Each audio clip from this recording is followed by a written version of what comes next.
Alrighty, guys. Welcome back to the Sleuth Intuition channel. Let me know in the chat if you guys can hear me okay. Just having a few technical difficulties, but I think everything's fine now.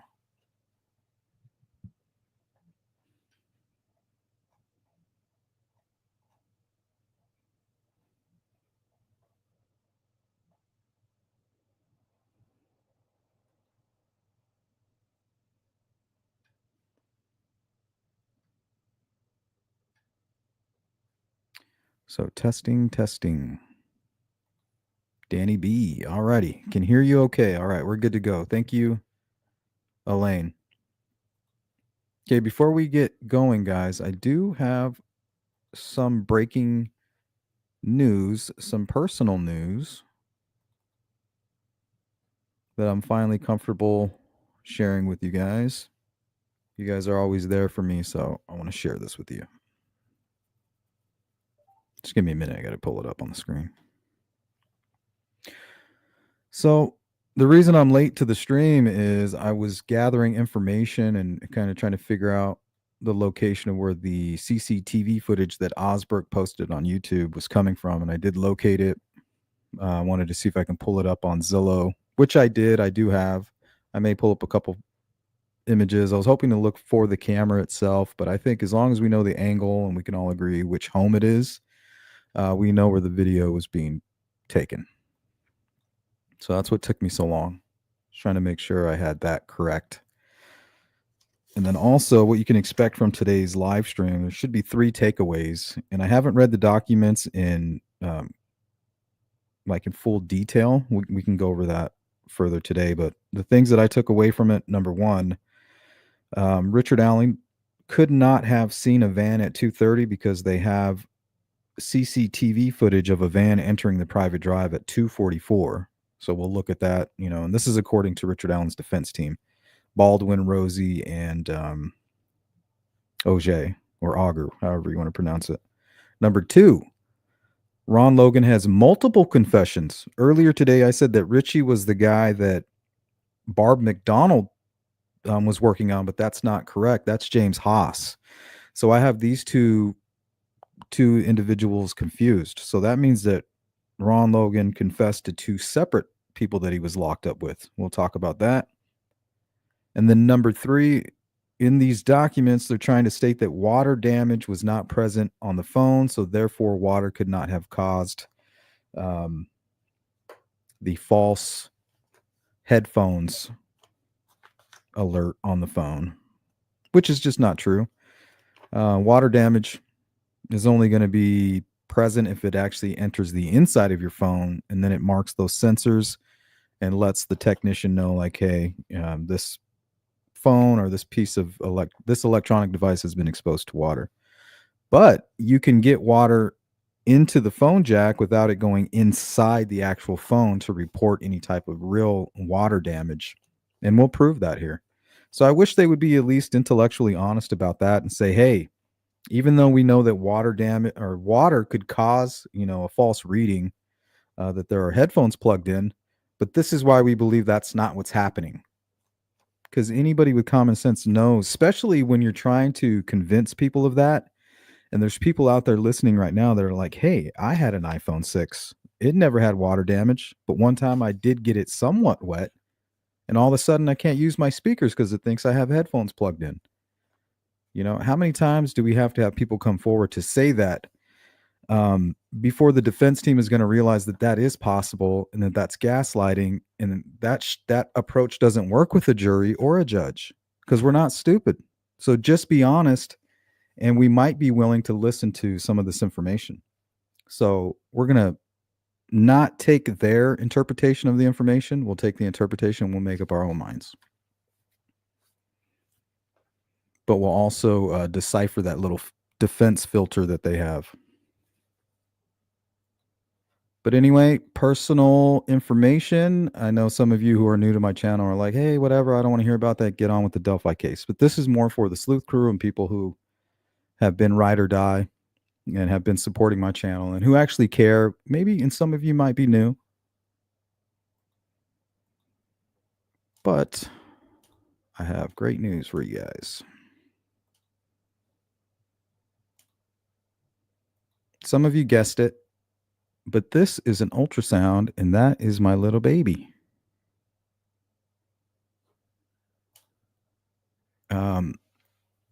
So we've had some letdowns, throughout the last 2 years of us trying to have a kid. It's been really rough. We made changes to our own health to help and to do things. And finally, doctor said, "Hey, you're healthy. Everything's looking good." So it's kind of weird too, because today started out kind of crazy. On our way to the doctor's appointment, the heater went out. Well, last night the heater went out, and I went and checked the breaker, and I was like, "Oh shit, it tripped the breaker. What the hell?" So I turned the heater back on, and it made like this kind of grinding noise. Then I heard something like explode, pretty much explode in my backyard, and it was one of my AC units, and you could hear like the whatever they put on the Freon or whatever that shit is that they pump in there. You could hear it spraying out. So I went back, I shut off the fuse box, pulled out the fuse. So that it was not, there was no electricity even able to get to it. And it started stinking, right? I was like, oh shit. And then while I was at the doctor's appointment getting the ultrasound, I got word from my sister that my grandmother fell. She has dementia. She broke her hip. So she's in surgery at some point today. Hey, Sparky.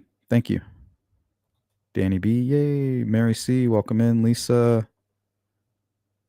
What is this video you mentioned? I'll show it to you in a little bit, Julia. We'll get into all of that. Well, I'll break it down. We will unpack. Random, welcome in. Lisa, She Warrior, Mary C. Bad Actors, Blind Squirrel. Shane, always good to see you. They're coming at the Ronster. Remember, we go where the evidence goes, whether we like it or not. Question is this evidence or gaslighting? There's a defense spin on everything. They use the power of manipulation, the power of words. And if you're not careful, you could be susceptible to those tactics.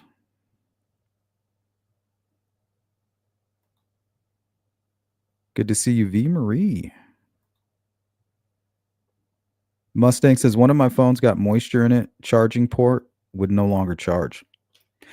Yeah, and if you took it in, none of the sensors for water damage are even, are going to be tripped. So they're going to say, okay, well, I don't think it's water damage. You don't need, water can get into the phone port without damaging the inside of a phone. So when you plug in your headphones, what you're doing is you're triggering two switches. And now the electricity or whatever you need to connect to the phone, the auxiliary, is connected. So the same way you would plug something into that port is the same way water could get in there and make that connection. All it needs to do is make a connection.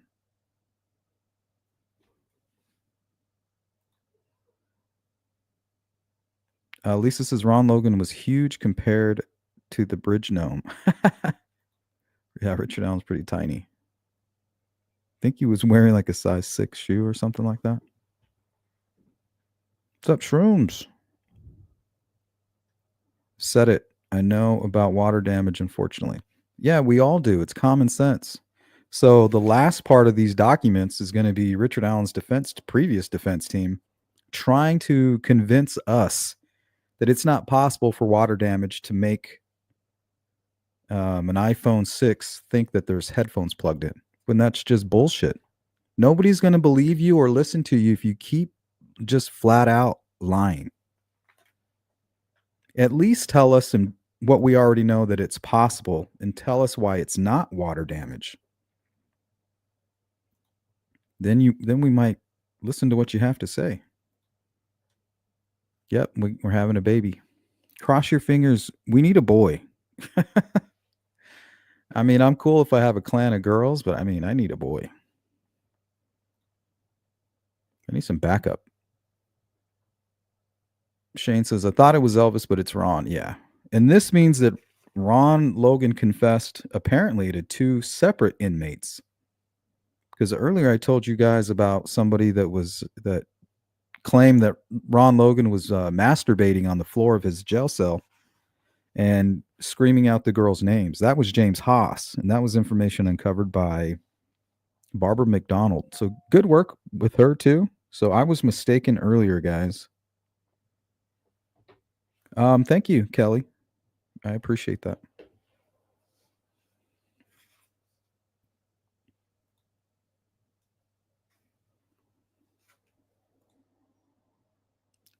I come forward and say that I had an iPhone 6 at some point and it got water damage and I was no longer able to use headphones.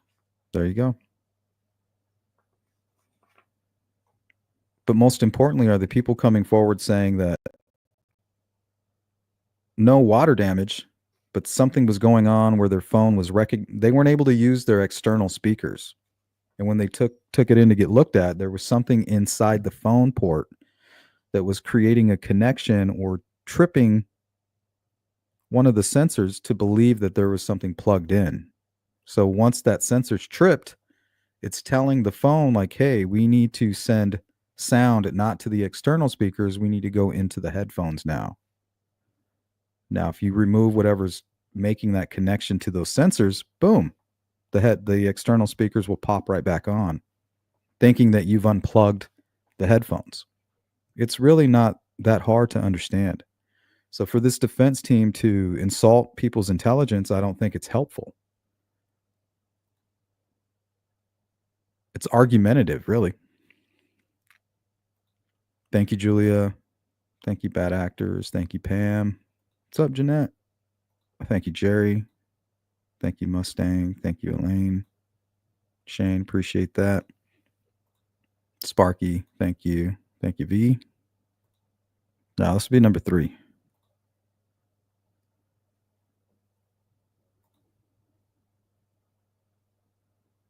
Thank you, Big Bird. Welcome back, Danny B, to the Sleuth Crew. What's up, Richard? Appreciate you.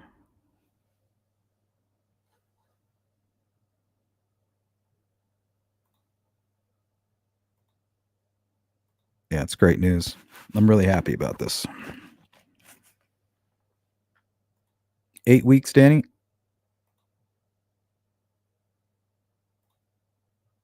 Lady Fierce, thank you. Thank you, Jerry. Yeah, she's going to need it. She's in rough shape. She's doing good now, but she was in a lot of pain earlier.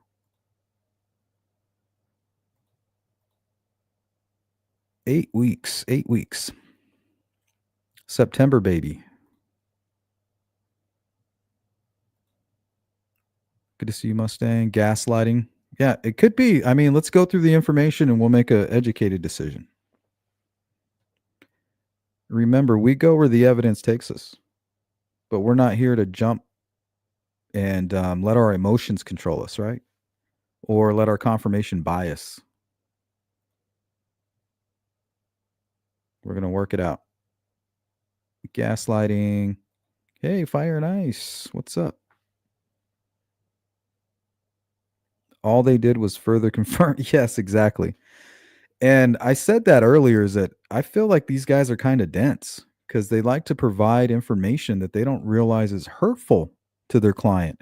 So now we can prove that there was a van. So everybody that was like, oh, there wasn't a van, they made that up or whatever. Well, there it is. There's the van.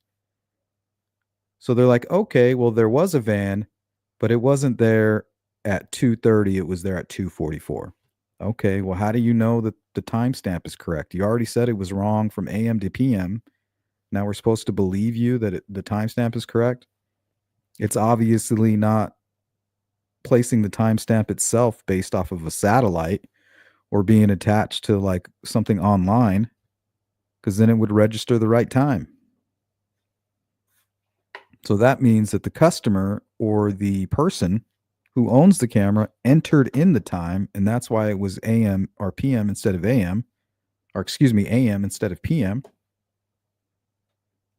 So to me, that's just a big nothing burger. All you have to say is, well, it could have been 10 minutes before that, right? And then boom, we're right back on track. Or at least we're not derailed. See, power of words, guys. Power of words. How you phrase things.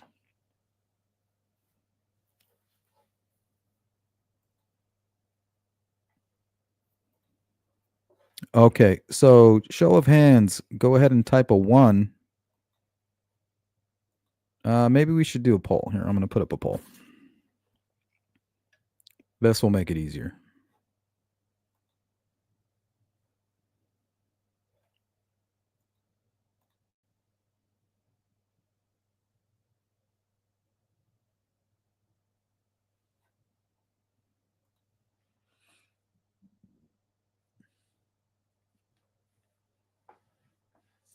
Yeah, because he has a pretty solid alibi, too.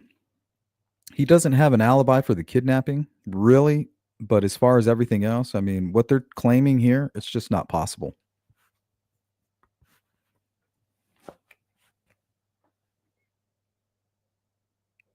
But we can talk about some of the ways that it could be possible.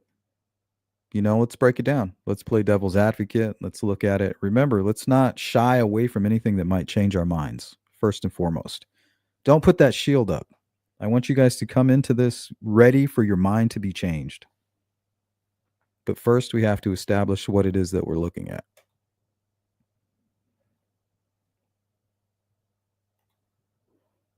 All right, just bear with me, guys. My computer's so slow.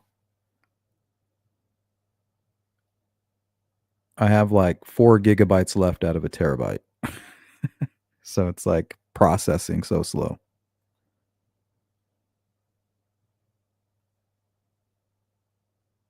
Okay, here we go. What's up, Scott? Good to see you. V. Marie, it was always Ron.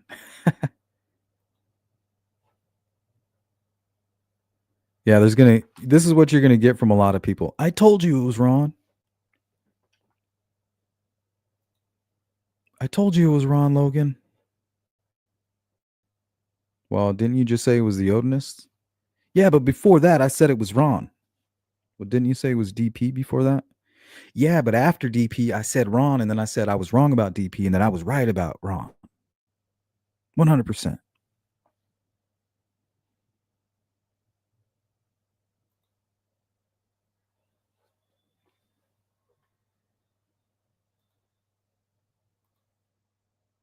Okay. Question: have you read the new docs?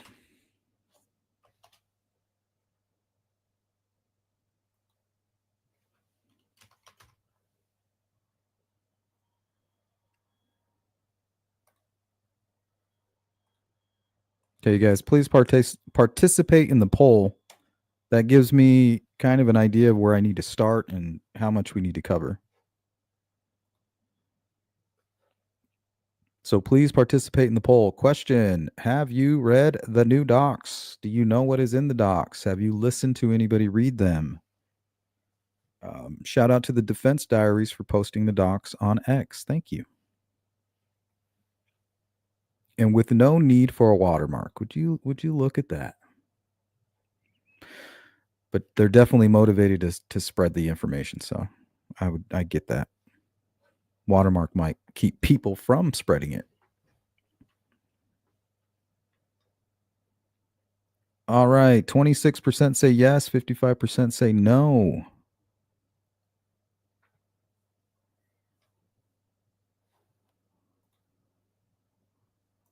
Richard Dobson says, as a resident of Indiana, I can tell you they are very serious about their habitual offender drunk driving law. If you violate the terms of your probation, you will go to jail. This is why Logan lied. Yeah, I understand that part for sure. He was definitely motivated to lie. Wasn't his first time. But we know for a fact, it's backed up by evidence, that Ron Logan was in his truck and moving around away from his home, leaving his home, according to how his phone was pinging. And then from the point that he left, we have the time where he showed up at the fish store. We have him at the fish store. We have his receipt that was found during a search warrant.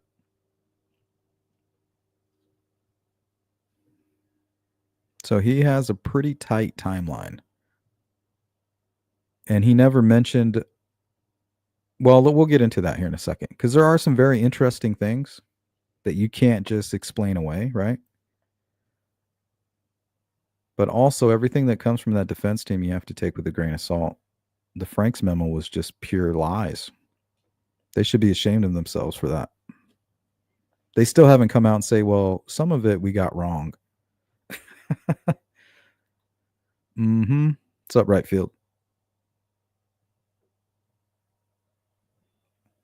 Like, if you can't establish a pattern of being honest, how are we supposed to ever believe anything that you say or trust you?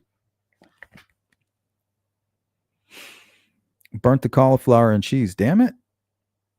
I hope that's not my fault. Hey, what's up, Kathy? How you doing? Julia, come to think of it, it might have been sand, not water in the port. It happened at the beach, so I assumed it was water, but my phone had no other signs of any damage. Yeah, I'm thinking it could be like mud, maybe wet sand, maybe a combination of the two. Maybe even like a wet piece of lint. Like, just maybe there was like a piece of like lint inside there, and then that gets wet. Now you have a connection. Now that it's wet. Something along those lines.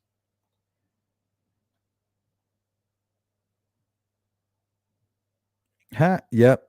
You two bad actors. Yep. That's funny. Thank you, Cindy. Welcome in. Good to see you. I don't know if you heard me, Mustang, but I said hi to you. Shane. Yep. There you go. I need a boy. Bad actors.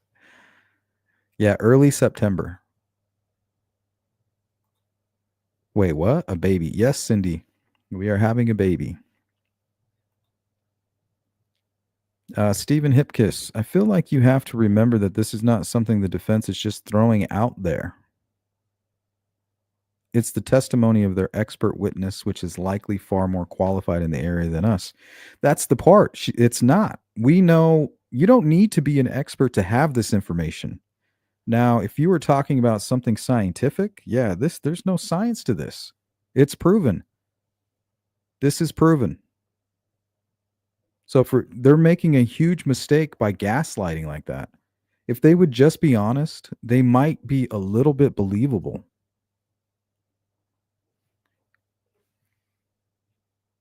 And the truth is, anybody that's been falsely convicted or released and were found to be guilty later, it was all due to experts. Fuck an expert. We all have a brain. We all have common sense.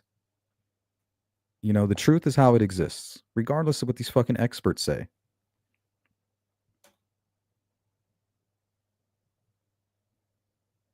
Most of them are paid experts. Defense witnesses. What do you do for a living? Oh, I'm a defense witness.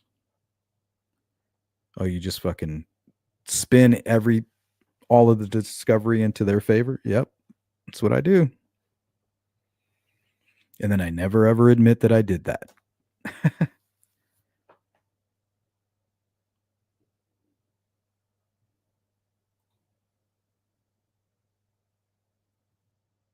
Sees through. Does make you wonder how many knew about the box cutter. Was never in my guesses. Never one time. Because we didn't know. We didn't know the depth of the wounds. And that's huge. The question is, when was the statement made?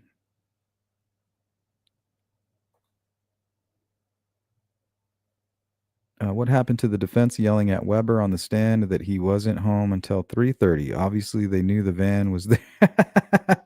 Yeah, they don't realize how bad they're making themselves look. Like, what the fuck? They're like, oh, yeah, we've proven that there is a van. Hey, thank you, Miss Dog Lover. I appreciate that super chat. Thank you.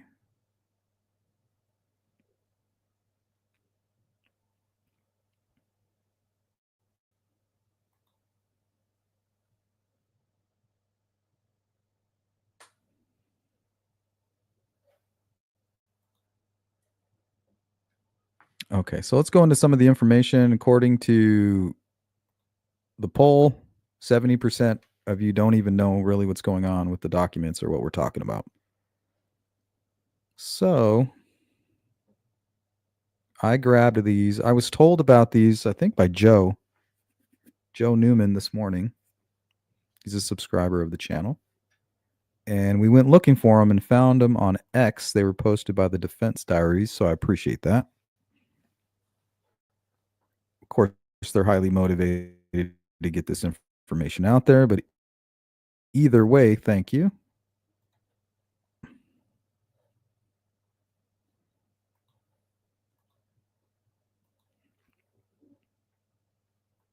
Okay, so I think these were released when?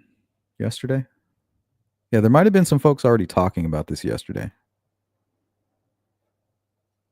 So defendants Richard Allen verified motion to correct errors. So the three takeaways should be Richard Allen could not have seen a van at 2:30 because they have the van entering the private drive at 2:44 on new footage, on new CCTV footage. Yeah, let's hope that they weren't holding out that information during the trial, right? That wouldn't be a good look. Also, number 2, Ron Logan confession. This would be Ron Logan's second confession.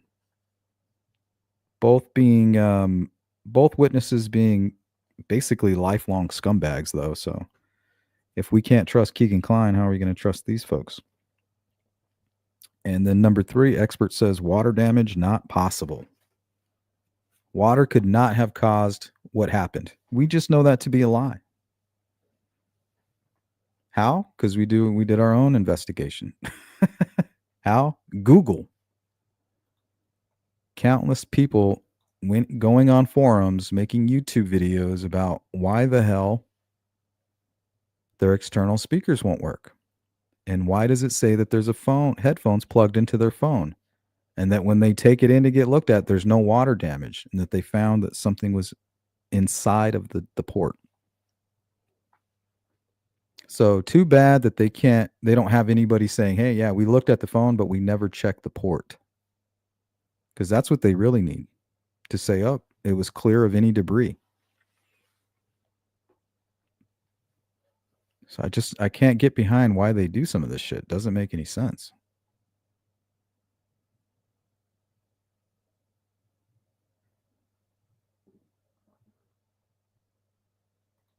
Stephen Hipkins, they couldn't bring up Ron Logan or any third-party suspect in trial. They could if they had a nexus.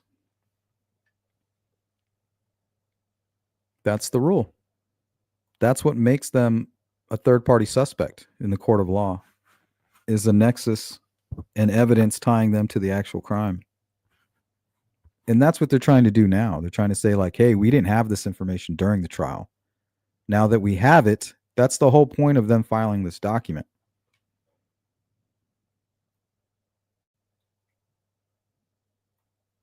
Oh, and also they attacked the safekeeping order, but that's nothing new. I'm skipping that whole part. They're not going to have any success on that.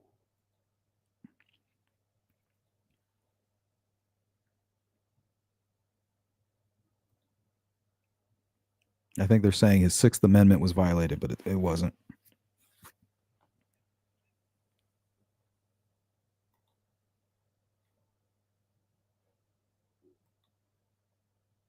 Okay, here it is.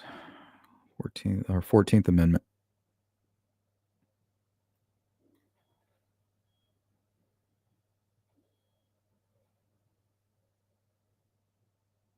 Okay, here we go. This is the camera stuff.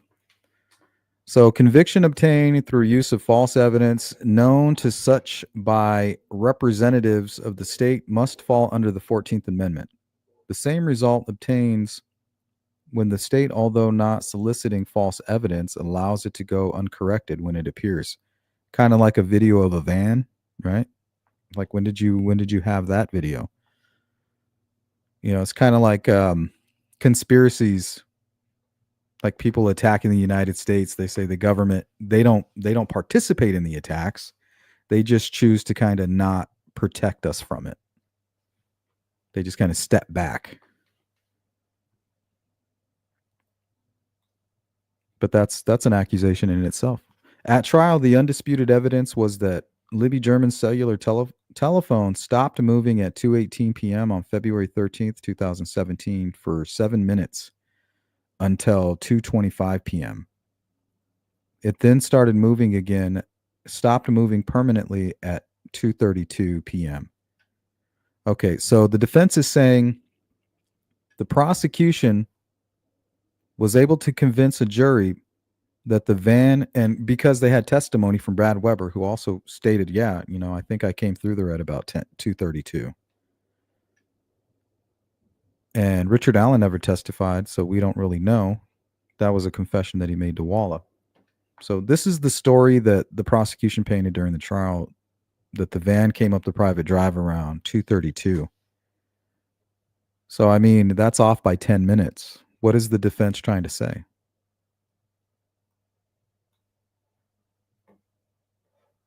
In closing argument, Mr. McClellan called it a hard fact. Okay, so maybe he was wrong about it being a hard fact. Maybe it was more at I don't know. Or the timestamp's just wrong, right? Like this isn't, I don't know what they're planning to do with this. This is nothing. LG's phone stopped moving at 2:32. So now they're conceding, right, that the phone stopped moving at 2:32. Before they said that that wasn't accurate information. So it looks like they're no longer chasing that the girls were moved. And they're conceding that the phone did not move. The state introduced an alleged confession by Mr. Allen to Dr. Monica Walla, a psychologist contracted by the Indiana Department of Corrections to treat inmates at Westville Correctional Facility. In this alleged confession, Dr. Walla stated Mr. Allen said he had abducted LG and AW on the south side of the Monon High Bridge, forced them down the hill to the south side of the Deer Creek, Dr. Walla said.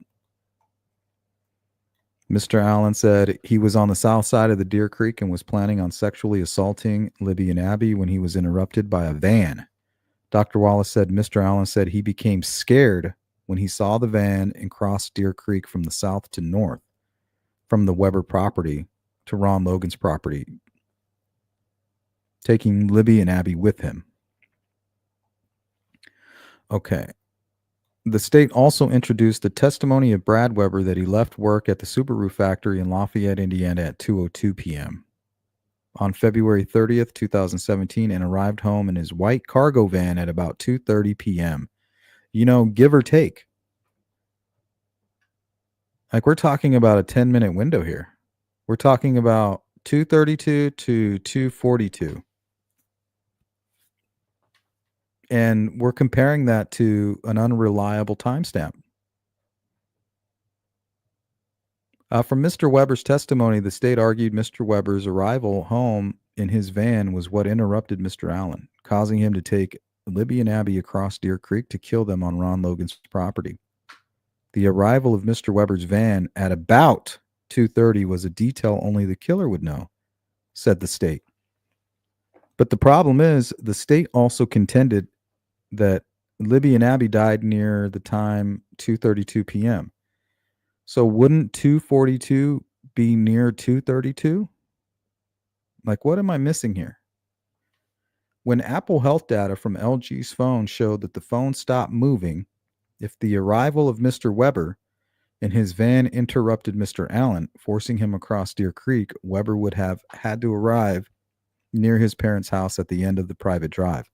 So they're trying to say the phone, maybe if 2:32 is the point to mark the time of death, then it's impossible for the van to have interrupted them, right? It's impossible for the phone to stop moving and be found at the crime scene where the bodies were if, in fact, Brad Weber didn't even enter the private drive until 2:44. So the simple answer is, sir, you need to prove that this is an accurate timestamp. That's it. Big nothing burger. When, according to the state, the phone stopped moving and was located on the north side of the Deer Creek. So they're conceding that it didn't move and arguing that Richard Allen couldn't have seen the van because of the new video that they have. In fact, Mr. Weber could not have arrived anywhere on the private drive before 2:54 p.m. on February 13th, 2017. His arrival at 2:30 could not have been a detail only the killer would know because it did not happen. I mean, I don't think that they have proof of that. Especially in this document, they state that the timestamp is incorrect. If it was connected to the internet, it would be accurate. So therefore, human error is always there, especially if you have batteries and things like that.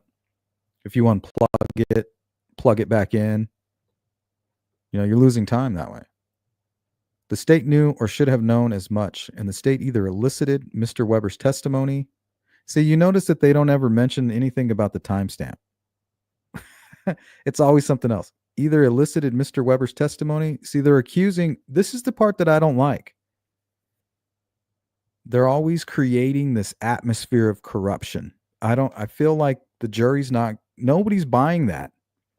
It's almost a crime in itself, right? To elicit Mr. Weber's testimony, you're accusing them of criminal activity with no proof. And all you have to show for it is this video with the timestamp of 2:44. I mean, geez. About the time he arrived home, knowing it was false ahead of the time, or failed to correct the testimony once it had been elicited. They just stood back and let him perjure himself. Like, hey, we didn't say it. Brad Weber said it. We didn't make him do that. But we're not going to correct him because it's beneficial to our case. That's what they're accusing the prosecution of doing, based off of a timestamp. Defendant's Exhibit 3A, as attested to by Matthew Hoffman in Defendant's Exhibit 3, is a video recording made on February 13th, 2017 by a security camera that was in the house at 5998 West County Road, 252 North. The video recorder was provided to the defense by the state and has therefore been in state's possession.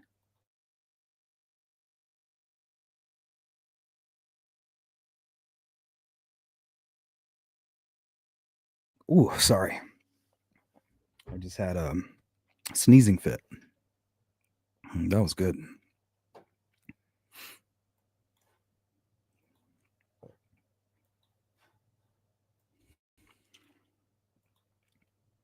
Okay, it says here the security camera faced northwest, and appears to have recorded continuously.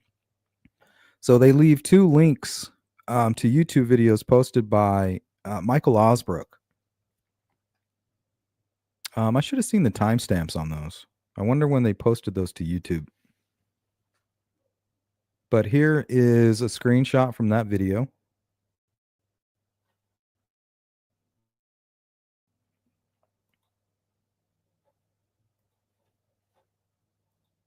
And I also took a close-up of the video when the van is kind of creeping in. So let's take a look at this close-up. Now I took this is just a screen grab, so it might not be that detailed.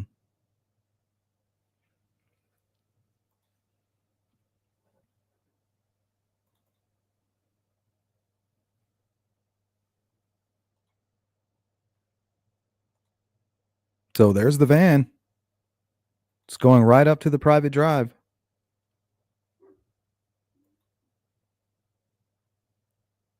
And the timestamp is about 10 minutes off from what was testified to in court.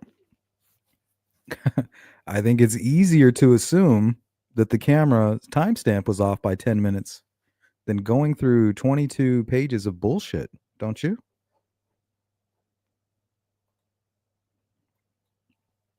So that's why I said, here we go again. Okay, let me continue on here.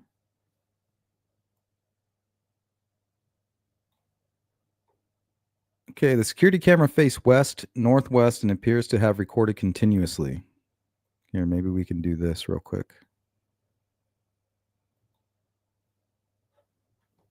This will give you a better understanding.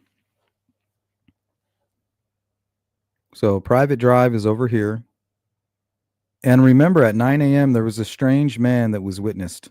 And the person that lived right here didn't know who it was. Said, I didn't recognize him, but he was kind of standing right over here somewhere near these mailboxes. And this is the entrance of the private drive right here. And right here, there's a set of mailboxes. She testified in court at 9 a.m. Creepy guy right here. Or unknown person. Suspicious. Enough to the point where she reported it to law enforcement.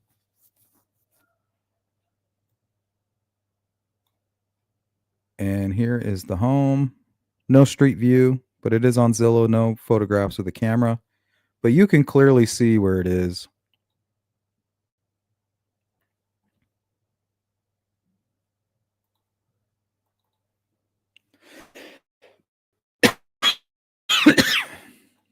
Here, we'll work on the screenshot here.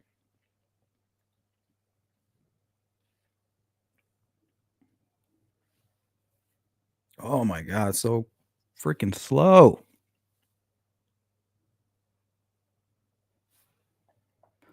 All right, we'll do a markup.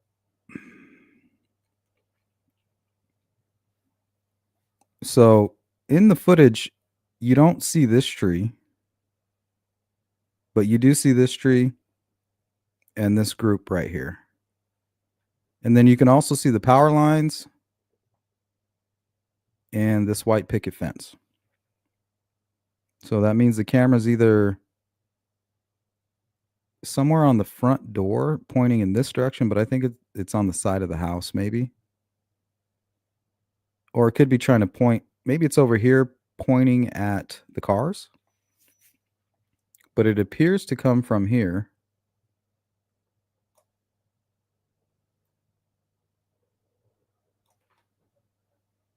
It appears to do that. And then you kind of have the van coming into frame right here.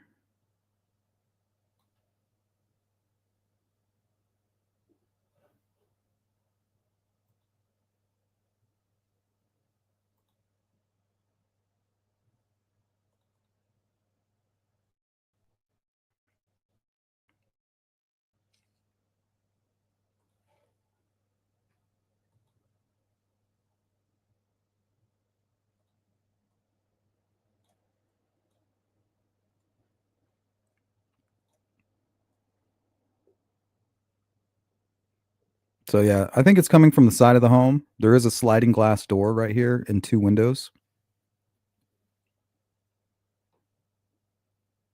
So this would be the east side of the home and facing, they said northwest, but this is actually northeast.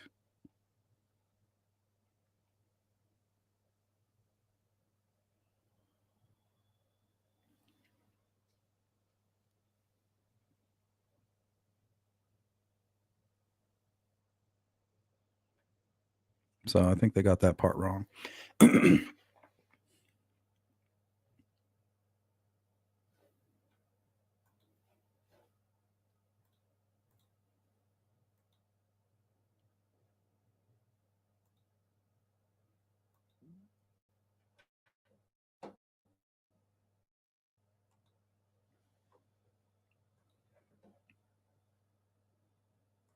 Okay, the security camera had a wide-angle lens that captured the video of traffic on West 252 North and County Road North 625 West, and the beginning of the private drive to the Weber property, which begins as a continuation, approximately 190 feet north of that road's intersection with West 252 North. County Roads North 625 West and West 252 North are the only roads by which a vehicle could enter the Weber property. According to the time, like, see, it's all this bullshit, but really all they mean to say is look at the timestamp. To sum it up, hey, look, we have CCTV footage of what looks to be Weber's van, and the timestamp says 2:44. Like, we don't need all this other bullshit, because that's what it is. According to the time and date stamps on the security camera recording, Exhibit 3A shows a white vehicle going north on North 623 West entering the frame at approximately 2:44:33 p.m. on February 13th, 2017. Exhibit 3A also shows a white vehicle continuing into the private drive to the Weber property at approximately 2:44 p.m. Exhibit 3A is viewable on YouTube at the following address.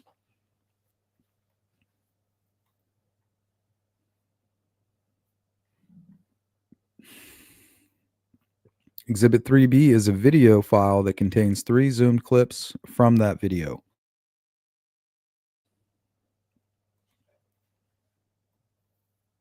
Blah, blah, blah, blah, to just after 2:44:33 p.m. on February 13th. Exhibit 3B is viewable on YouTube, following address.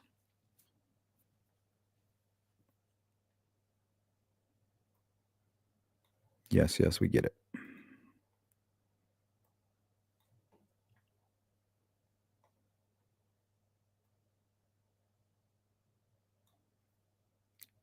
Exhibit 3D is a photograph of Brad Weber's white cargo van provided to the defense by the state and therefore has been in the state's possession.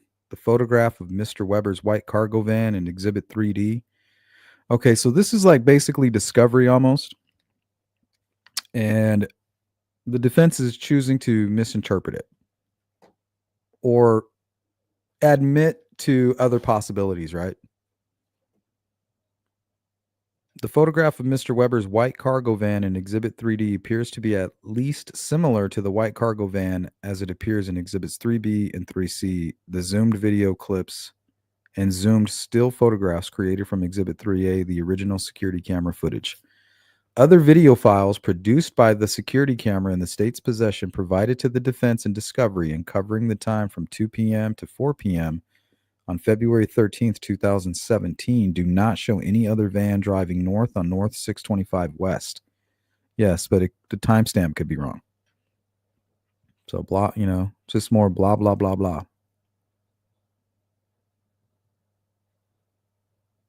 See, Exhibits 3A, 3B, and 3C reflect that if Mr. Weber returned home in his cargo white van, he could only have arrived home some minutes after 2:44 p.m. on February 13th, 2017.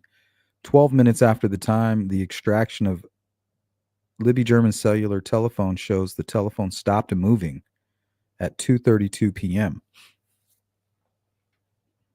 Either the white cargo van shown in Exhibits 3A, 3B, and 3C is Mr. Weber's, with him arriving home some minutes after 2:44 p.m. on the 13th, or it is not. In either event, no white cargo van or any other van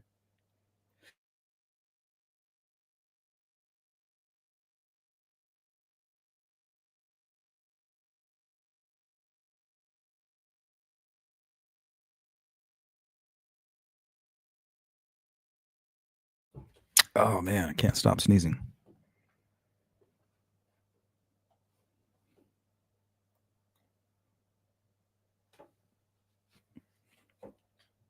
So to me, this is a simple one. Wrong timestamp, buddy.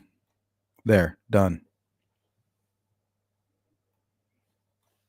So we'll go to the chat and then we'll get on to the next topic here. We're going to go all the way to the bottom.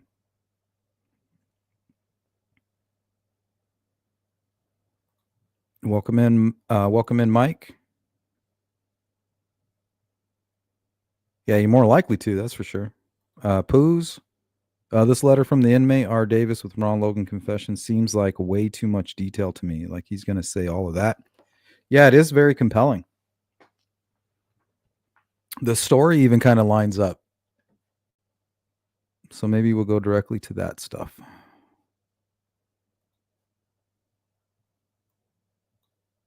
Yeah, because the camera, you're not going to convince anybody that the timestamp's correct when you've already admitted that it shows AM on the fucking timestamp.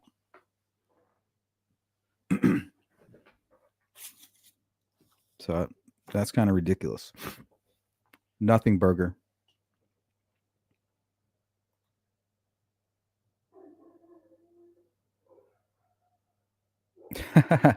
Yeah, I got 2 girls and I need a boy.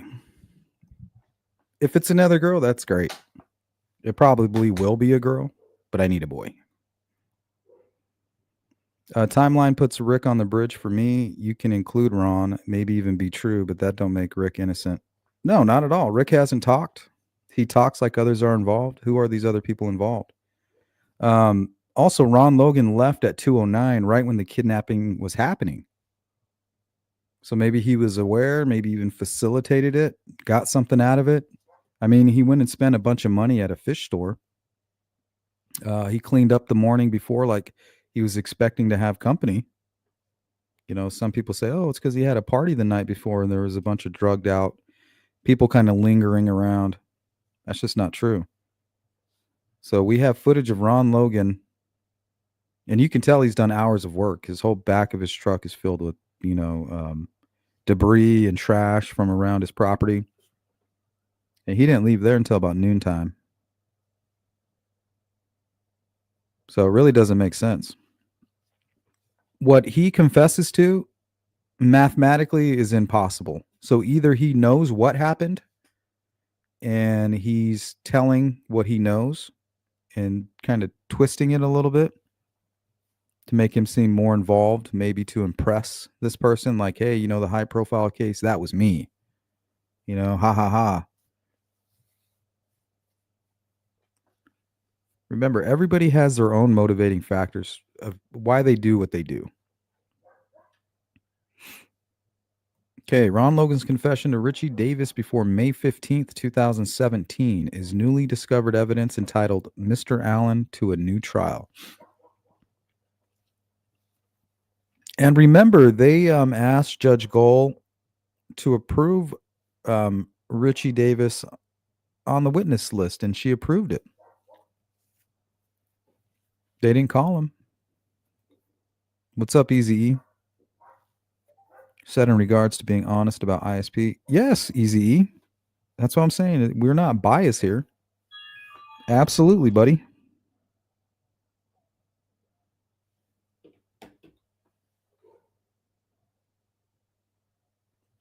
Stephen Hipkiss, I agree, but the confession is full of details that I think only the killer would know. I agree with that. I mean, you can't argue that for Richard Allen and then not argue that for Ron Logan. My only thing is you have to chase everything down to the source. Where did it come from? Why did they say it? And could they have had access to that information? Kind of like when Richard Allen confessed to seeing the van, using a box cutter and things like that. You have to chase it down. So that's what we're going to try to do here with this information. They say here it was May 15th, 2017. We don't know that. We can't take them at their word. We have to take a close look.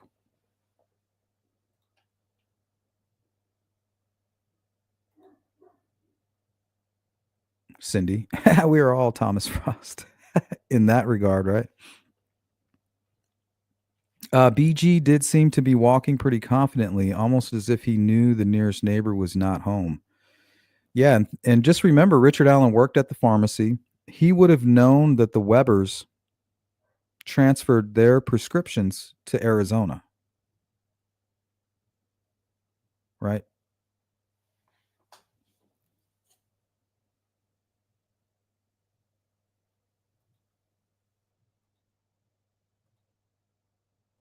Hey, thank you, Red Sauce. Good to see you.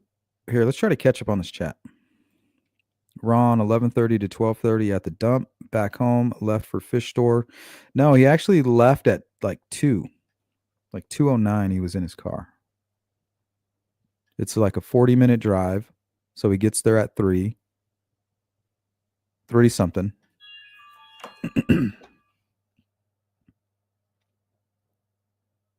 Stays there for about an hour, and then it's another 40-minute drive back.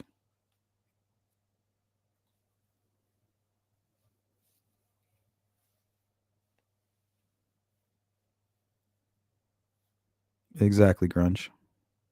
Exactly. Now, if somebody's an expert and you kind of take a look at their portfolio and the things that they've accomplished, you might be more apt to pay attention to them.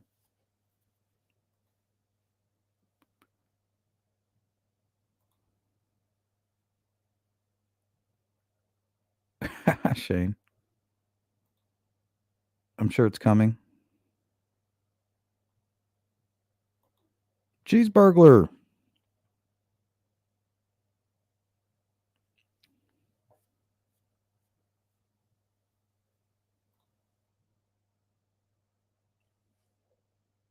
Or did he? Hey, what's up, Anthony? The Android will go from around 65% to 5 if it's out below 32 degrees for a period of time. I think most phones will do that, when they get cold or too hot.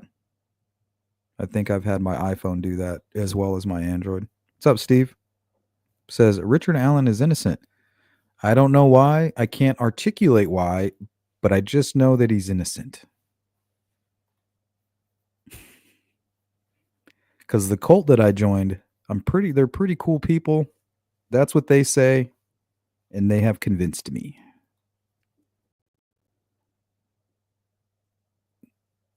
So I'll make it fair, Steve. Why is Richard Allen innocent?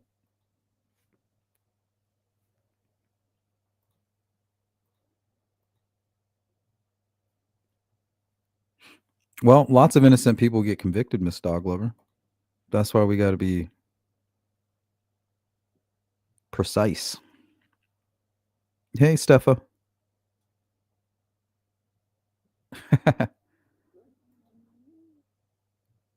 Hey, I'm ready to go where the evidence goes. Question is, are we looking at evidence? So far, no.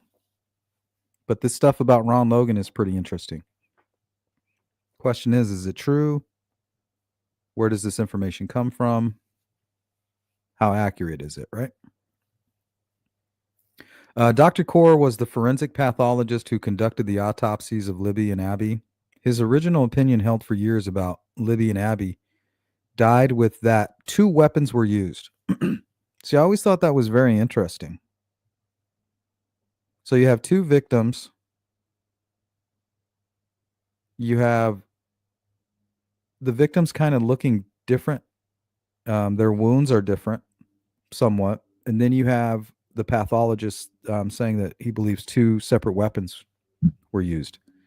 I mean, they're definitely painting a picture of 2 killers. One a serrated blade and the other a straight-edged blade. But remember, you could have one blade attack one person, damage the blade, and now the blade on the second victim is creating a different type of wound. Because really, a box cutter is just a razor blade with a handle on it. You strike that against a rock or something, I think you can get a serrated edge off of it. For sure. Rather than 2 different knives. Oh, excuse me.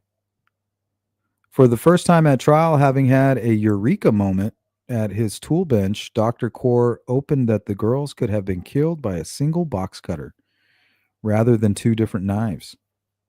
But he also explained why he believed that, and it made sense to me. So the fact that you have Ron Logan talking about a box cutter, I think is very important, and we can't just skip that. But we also have to look at where the information is coming, consider the source. Right now, we're considering the source is the defense team. Where are these documents? Where's Ricci Davis's own statement? What does he have to say about all this? Right now, it's just like the Franks memo. Bunch of tricky words, unverifiable lies, potentially, and misinformation.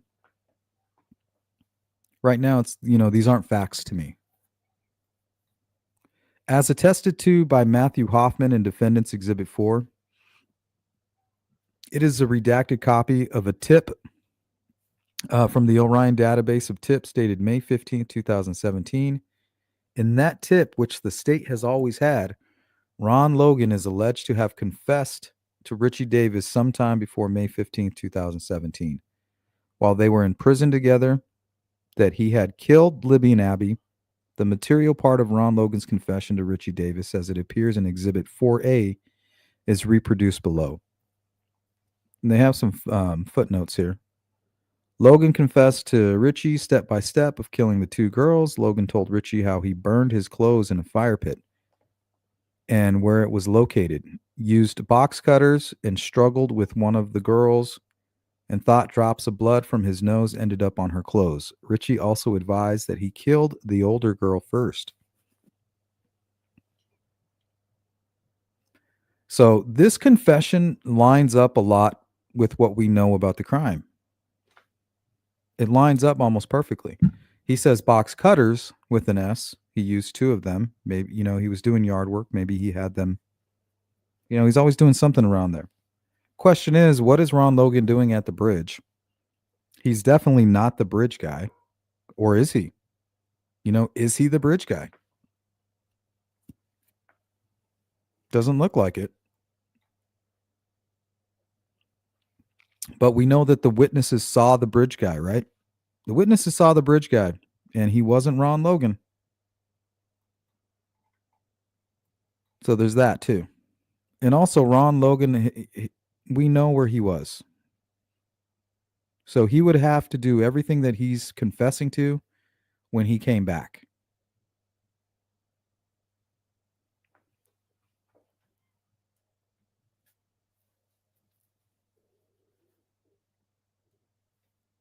And Ron Logan never never admitted to undressing them. But if he is paranoid about blood getting on one of the shirts, maybe he was trying to clean them. That could explain why they were undressed, redressed. I just don't understand. Like, that doesn't make any sense. It really doesn't make any sense. Because what Ron Logan would have done was taken the bodies somewhere else and then taken them far, far away, kind of like the Evansdale case. He wouldn't have left them on his property out in the open. Like, why would he hide? Why would he burn his own clothing and then leave the victims just right there? And how is he coming back out there when people are searching for them? Like, nobody saw Ron Logan washing clothes in the creek or undressing and redressing girls? Like, come on, guys. This just doesn't make any fucking sense. It's interesting, but it just doesn't make sense at all. Ron Logan's confession to Ricci Davis, as reflected in the tip in the Orion database and made a mere 3 months after the girls were killed, was detailed. Law enforcement followed up on the tip. Defendant's Exhibit 4B, as attested to by Matthew Hoffman in Exhibit 4, accurately reproduces the handwritten notes taken by Indiana State Police First Sergeant P. Hansard about his interview with Ricci Davis on June 21st, 2017 at the Newcastle Correctional Facility regarding Ron Logan. So I would like to see this confession. The handwritten notes don't say anything about a box cutter. Those handwritten notes of First Sergeant Hansard are attached to Indiana State Police Detective N. Wolf's lead narrative summary cover sheet as it was provided to the defense in discovery. First Sergeant Hansard notes of his interview with Ricci Davis about Ron Logan's confession provide even more detail. I don't remember any discussion of a box cutter in any of this. Hard as they are to decipher and subject to debate and correction, those notes reveal the following about Ron Logan's confession to Ricci Davis. So they're hard to read.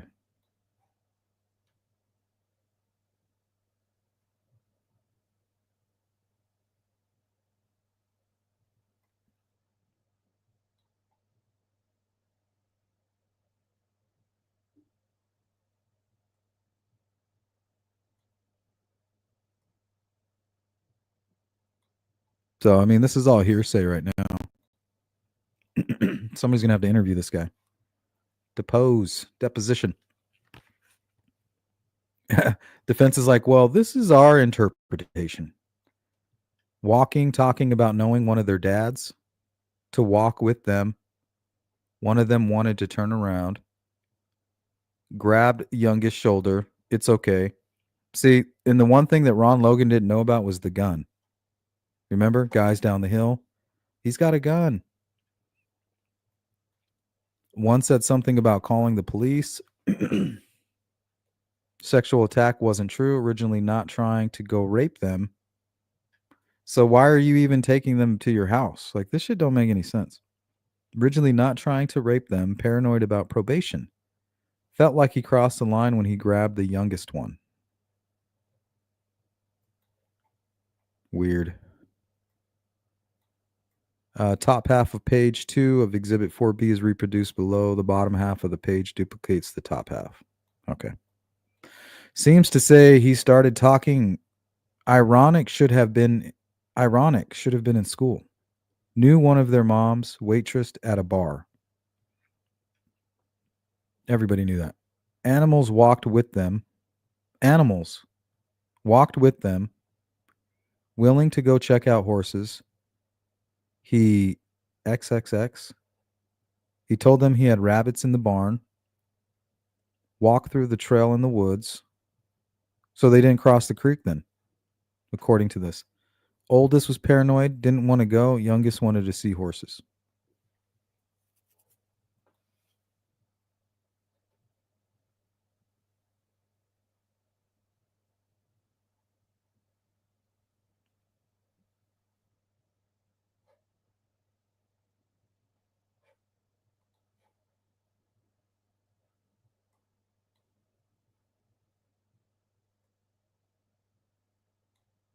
Okay, now, so they're just kind of exposing more of the notes as they go on. Okay, oldest turned to help youngest. Oldest started looking, kicking. Youngest seemed. He now grabs oldest. He said he got hit on the nose, scared he got blood on one of the girls. So, I mean, this kind of fits into why you might undress the girls. But remember, Ron Logan's phone is pinging while all this is happening away from the crime scene. But later on, he's pinging near the crime scene. He said he got hit on the nose, scared he got blood on one of the girls. Well, if he did, the blood is still there. Pulled a box cutter out, slit oldest one, hit an artery. Youngest scared, etc. Took little girl with him for a while, never said where. So no DNA on Libby, but he's saying he took her. And this kind of fits, right? This kind of fits with her being redressed and undressed. So that might explain how that happened. But he doesn't ever talk about undressing them ever.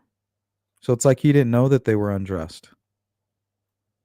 He said he cut her to cut both necks.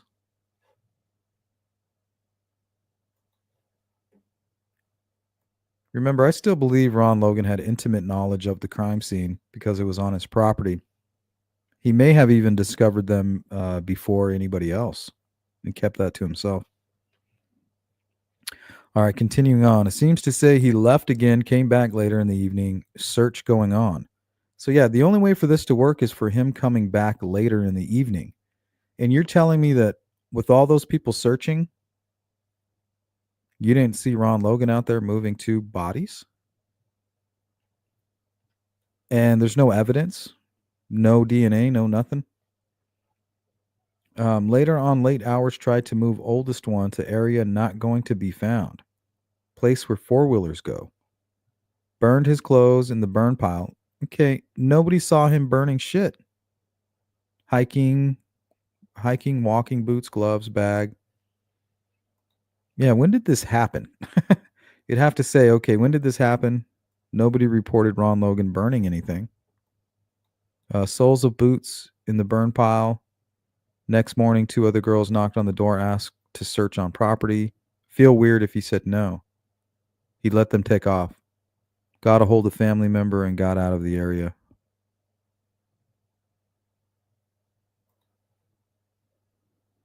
See.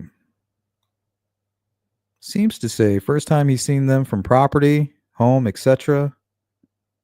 Guns, etc. During struggle, youngest girl not happened to friend to stand there, head, neck, artery. 4C is a handwritten note signed by Ricci Davis, dated June 21st, 2017, the same day First Sergeant Hansard interviewed him. That handwritten note is attached to the same lead narrative summary cover sheet and is contained in the same files as First Sergeant Hansard handwritten notes that are Exhibit 4B, Exhibit 4.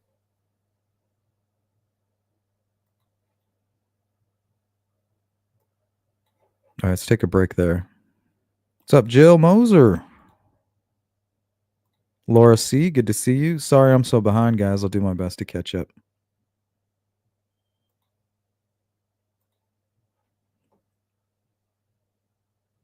Yeah, they did mention the timestamp that it's really it shows AM, but what it really needs to say is PM. But they're not conceding that it could be the wrong time, which it could be. There has not been a correct timestamp on any camera in this case. Farm store, transfer station. Yeah. I feel like any cameras that are not connected to the internet are not going to have correct timestamps.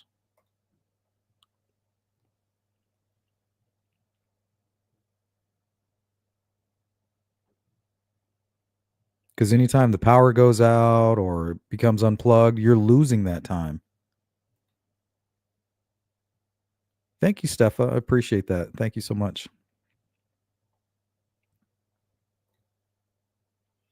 Justin Timberlake. Does kind of look like Justin Timberlake. He might be. Shit. Who thinks Ron changed clothes after the transfer station? I doubt it. Well, I think he might. You know, you come home after cleaning up, take a shower, get dressed. But why are you, as an old man, after cleaning up all day, how do you have all this energy to hike all the way over to the bridge? And you can't see the girls from Ron Logan's property. But if he's cleaning and he's somewhere up back there, he may see them. So maybe he wasn't done cleaning. But in order for him to do all the things that he did, he couldn't have been where he was. So maybe he wasn't alone. Maybe it was him and Richard Allen. Like, hey, I'm going to go create an alibi. I'll be back. You know, hold the girls here.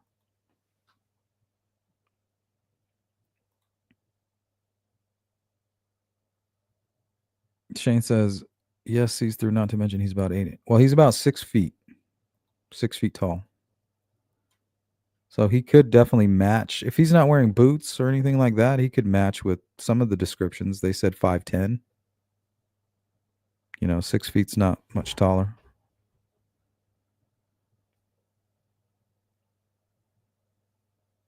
Yeah, Rick's timeline almost proves that it's him. But without the jury getting that look at all that information, you can't really say 100%, right? You always say, well, everything points at Rick, and then you have the jury who got a close look at the information and they convicted him. We didn't get to see all the information. But you can't close your eyes to new information or possible proof of somebody else being involved or a different narrative. You have to be open to that. The question is that what we're looking at? And so far, that's not what I'm seeing. Okay, Ricci Davis's handwritten note about Ron Logan's confession to him says, Mr. Logan has made reference to the killing in Delphi, Indiana. He told me he was the one who had killed those girls, that it got out of hand. He walked with them in the woods to his property, and the girls wanted to turn back. Said something about walking. He grabbed the youngest girl to reassure her it was okay. However, they panicked, and he also panicked. He indicated he ended up cutting the oldest with the box cutter. See, that's the part that's big. You know, we looked at that as inside information, which it really is. So how did he know that? Why would he even say that? So you have Ron Logan saying box cutter, and then you have Richard Allen saying box cutter.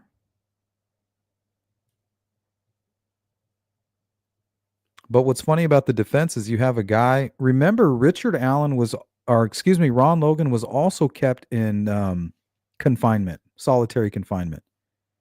So everything that they said about Richard Allen's confessions, I guess, could technically be said about these confessions. Because he was mistreated as well. And he was kept in solitary for a long time. So in addition to the other details that fit the known facts, Ron Logan confessed to Ricci Davis that he used box cutters.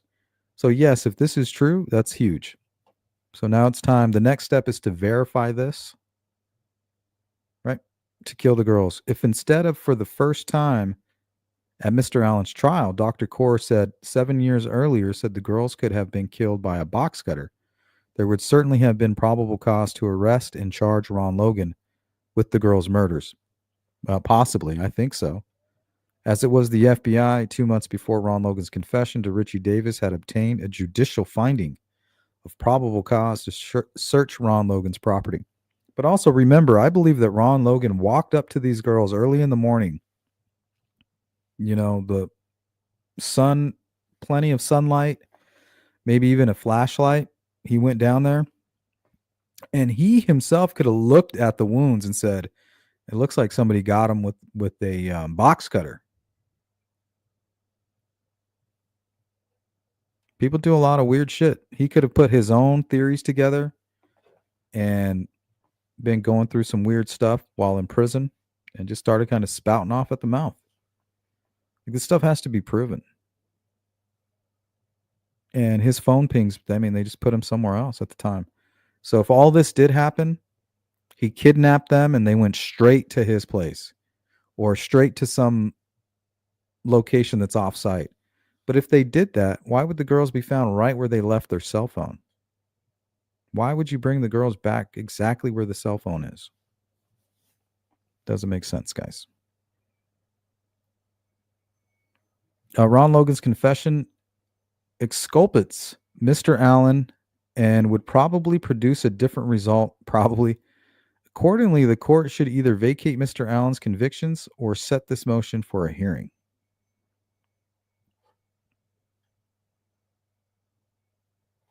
Here's part 3, and I don't think we're going to waste any time on this.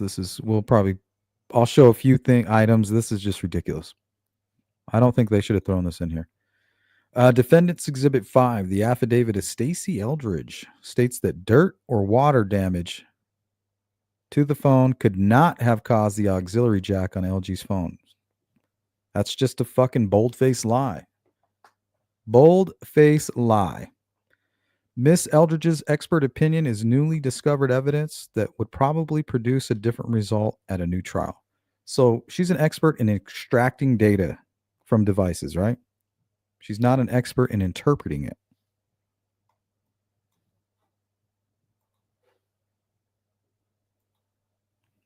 Okay, so I'm not going to read any of this crap. I'm going to go right into what I have because I'm sick of hearing about that.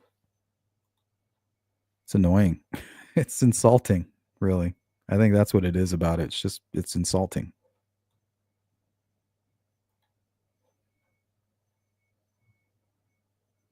Okay, I guess we can look at Ricci Davis's charges. I did pull those. Might as well, right? I took the time to pull it.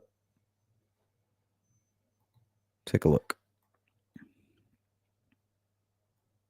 So Mr. Davis Jr. here is not getting out until 2039. So him and Keegan are probably going to run into each other a few times at some point. Born 1979, male, white. Let's see, sentenced in 2010, possession of meth. 2007, forgery, counterfeiting, application fraud. 2002, receiving stolen property. 2010, conspiracy, forgery, counterfeiting. 2002, same thing. 2002, theft, receiving stolen property. This is just all behavior of somebody who's suffering from meth addiction. Attempted controlled substance registration. There you go. Another act. Burglary. Trying to feed the addiction, right? Theft, receiving stolen property. Again. Theft, receiving stolen property. Auto theft, receiving stolen auto parts. Dealing in methamphetamine. So he's just a meth head. All those other crimes are there most likely to support that habit. What else do I got here on Ricci?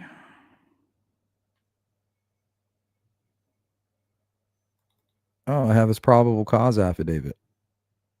Let's take a look at that.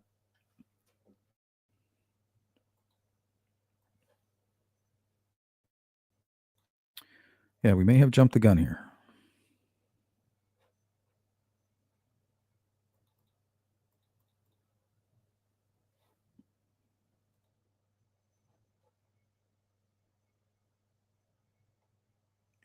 All right. Court of Appeals of Indiana. Ricci Davis versus State of Indiana. Okay, shortly before 11 p.m. on May 19th, 2014, a man called the Huntington County Sheriff's Department on its non-emergency line and reported that he had a warrant and was strung out on meth and to come get him and take it all out of his house. See, so he's struggling from addiction. I mean, I can see that just by his rap sheet. In response to the call, the Sheriff's Department dispatched the Huntington Police Department to 533 East Franklin Street in Huntington, Indiana. Upon verification that the occupant, therefore Davis, had an active warrant. 15 minutes after the police had first knocked on the door, Davis came downstairs along with Thomas Hale and Amanda Casto. The officers escorted him outside, placed him in handcuffs, and administered his Miranda warnings. Davis indicated that he and Hale had been manufacturing meth on the second floor of the house. Davis further stated that when they heard the officers knocking on the door, Hale began hiding the supplies. Thus, Davis offered to accompany the officers inside to show them where everything was. For safety reasons, the officers would not allow Davis back into the house, but upon questioning as to whether there was an active lab that could pose any danger to the officers, Davis assured them that everything was safe. As the officers climbed the staircase, they detected the very distinct, overwhelming chemical odor associated with manufacturing meth. The odor was most potent in the upstairs bathroom, emanating from the toilet and the sink in particular, most likely where she was dumping it, right?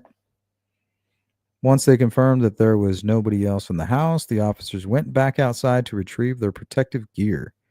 After obtaining consent to search the home from the landlord, several officers trained in dismantling methamphetamine labs entered the house to process the scene. No active methamphetamine lab was discovered, nor did the police officers recover any finished meth product. However, spread throughout the house, nearly every room of the house, the officers found evidence of all the ingredients and other equipment necessary to manufacture methamphetamine, including numerous empty boxes, blister packs that had contained pseudoephedrine pills, empty boxes, and the water bladders from cold compresses and the ammonium nitrate that had been extracted therefrom. Lithium batteries and empty battery packages, salt. So we're not going to go over how to make meth.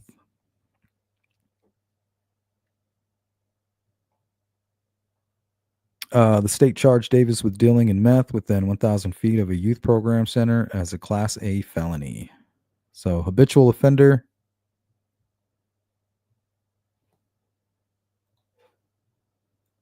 So that ought to give you the gist of who we're dealing with. Doesn't mean he's lying, but not going to make one. He's not going to make a great witness.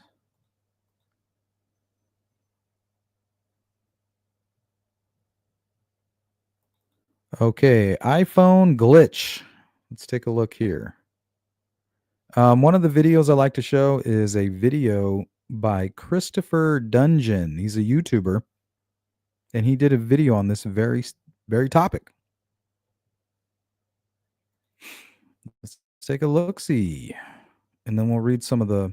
Have recently noticed that your speakers stop working on your iPhone. If this happens to you, it may not just be the speaker. What might be the problem is that your phone is actually in headphone mode. Your headphone jack is telling your phone that you have headphones in when you really don't. Now, why is this happening? Because there are pins inside the headphone jack that could get stuck for numerous reasons. You could have lint in there, or you may have recently gotten your phone in water. That's a pretty common cause. Common sense, guys. Common sense. Remember, that's really what it is to be a defense attorney. You take common sense and then you gaslight it.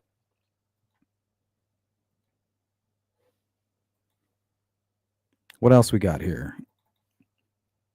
These were things that I pulled off the Apple website specific to the iPhone 6. This was posted in February 14th of 2017 by Fly's Eyes. He says, I saw a bunch of posts on this, and some of the answers are pretty stupid. In fact, some are malicious. There is no software reset, reboot, network reset steps to do this. The headphone jack, in capitals, is dirty. Here, let me put this on the screen for you guys. The headphone jack is dirty and or got wet. That's simple. Phone thinks there is a jack in there, so it's stuck in headphone mode. One suggestion was to stick a paper clip in the jack. That will potentially damage your jack and phone. How stupid can one be? Here's a fix that is safe and works. Use a cotton swab to rub alcohol or contact cleaner on the headphone cable jack and insert it in a few times. Each time you pull it out, wipe the jack clean and insert it again. Keep doing it until you see your ringer volume pop back up. Don't stuff a cotton swab up in there. I ended up using a toothpick with the tiny lens cleaner cloth wrapped around it and was able to insert it into the jack and rotate as I pulled it out. Lens cloth came out very dirty. Phone works now. No water damage whatsoever.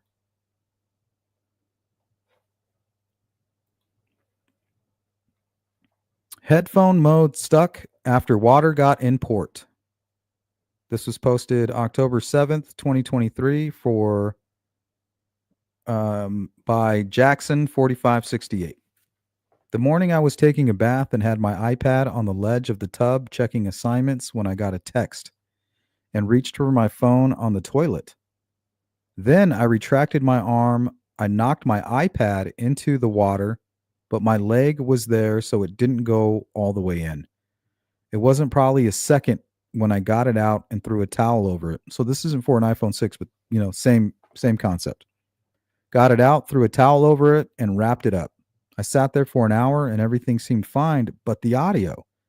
This isn't the first time this happened, since I once got moisture in the headphone jack and it did the same thing. When I go to test if it's wet with curled up TP, it comes out dry, yet the audio is still not working. It's been 12 hours. What can I do to fix this? See, you don't need to be an expert.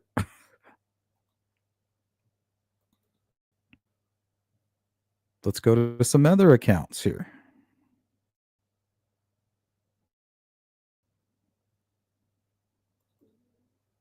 Whoop. I didn't mean to do that.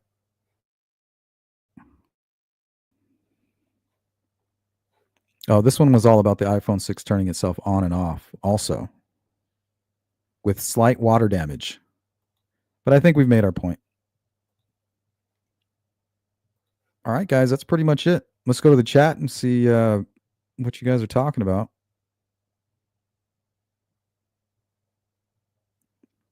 Anna, good to see you. The box cutter detail and the new Ron Logan information giving spring of 2017 is intriguing. I agree with that, Anna. If what we're hearing is accurate, that's very intriguing. It can't be something only the killer would know for Richard Allen and not for Ron Logan. We're not starting, we're not dueling Colts. We're going to go where the evidence takes us.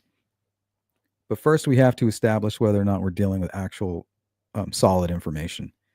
If we've learned anything from the Franks memo, everything that the defense team put in there was a blatant lie or a misrepresentation. So we'll go ahead and take this with a grain of salt.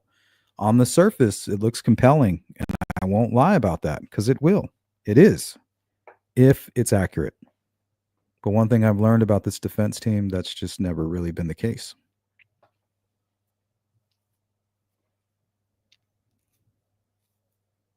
That's correct, Anna. So he may be telling parts of the truth, but we know that there's factual evidence out there that Ron Logan was away from the crime scene. He couldn't have taken the girls. He couldn't have been the bridge guy. Oh, that's what we were going to look at, some of this Ron Logan stuff. Hold on. So early on in my investigation, when I was kind of looking at Ron Logan closely, and I never really stopped, right? We keep looking. I'm still looking at everybody. But the things that I'm going to present to you as the viewer are only going to be, factually based or speculation based on facts. It's all coming from a solid foundation. But let me find this video. Okay, I titled it The Ron Logan Pouch. Mind-boggling. Okay, now this is Ron Logan with something that appears to be the little object hanging from the bridge guy's waist, right? So this is pretty interesting.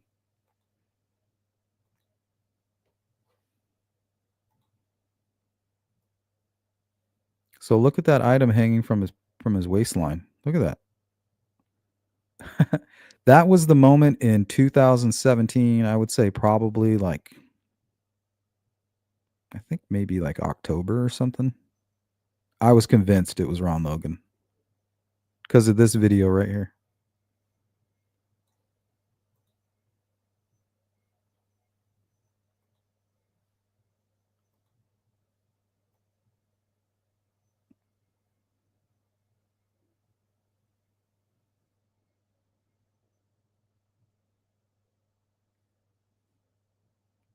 He's looking a lot like the bridge guy right there.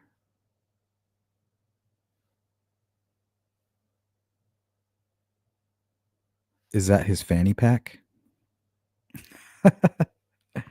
It's like if you're anywhere near this crime scene and you have something hanging down underneath your jacket, you're a suspect. But I thought that was very compelling because there's some actual photographs that I have of the bridge guy that look exactly like this.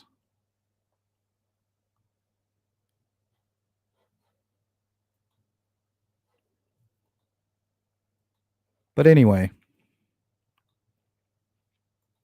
Oh, and then we have this. Down the hill. Down the hill. Down the hill. Down the hill. Doesn't look anything like Ron Logan. Down the hill. Down the hill. Down the hill. So the guy who said down the hill is the guy on the left. And they're trying to convince you that it's the guy on the right. These are not the same people. I hate to say it, guys. Not the same people.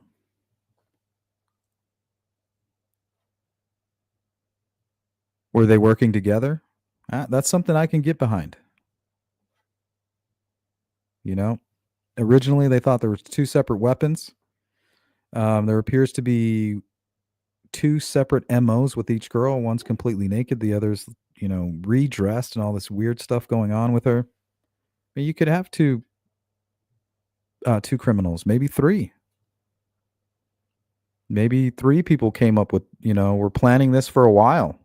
And there was money involved. With the whole Keegan Kline and the Vegas trip, I'm assuming that they could have been motivated by money, maybe taking these filthy photos, filthy videos, snuff film, maybe. You have Ron Logan leaving like right before the kidnapping. Maybe he knew what happened, had some part of it, right? Give me my money. They gave him a bunch of money. He uses that money to go buy fish and to be gone. I'm just throwing that out there. But this doesn't point away from Richard Allen. It kind of adds to it.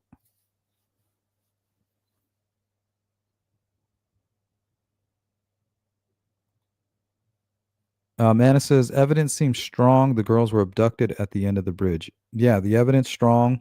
And the kidnapping happened after Ron Logan's 209 ping, which is basically him leaving on 300 and going towards the freeway. He's getting on the freeway to go to Lafayette.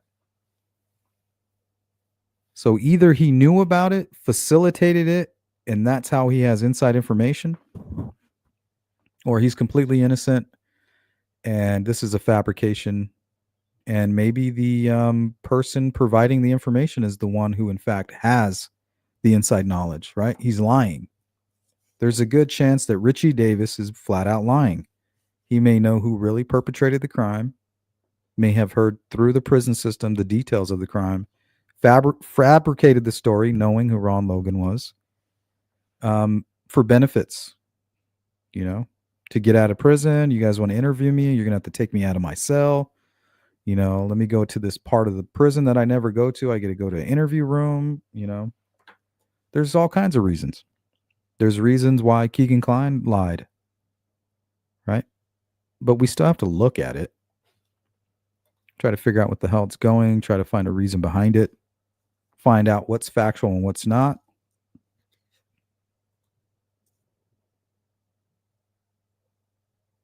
Cosmopolitan. Ooh, that sounds yummy.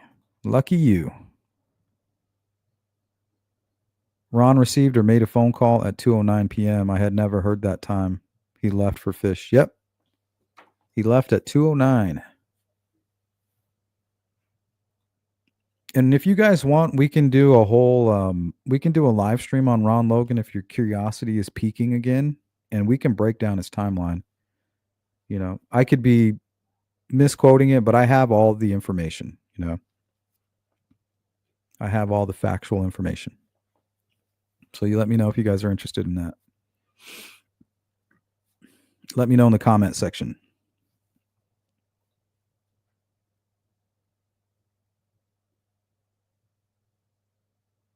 Sorry for what, Shane?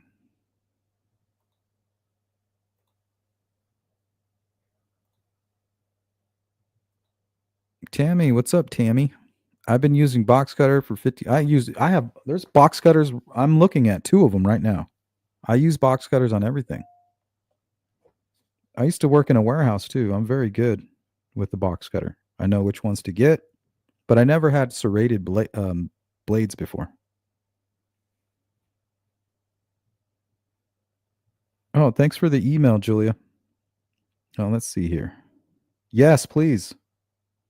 I don't know. Do you want to do like a live stream, or you don't want to take a bunch of footage? I'm not quite sure. I'll email you here in a minute, or at some point today. I need to call the AC guy. We need to get somebody out here.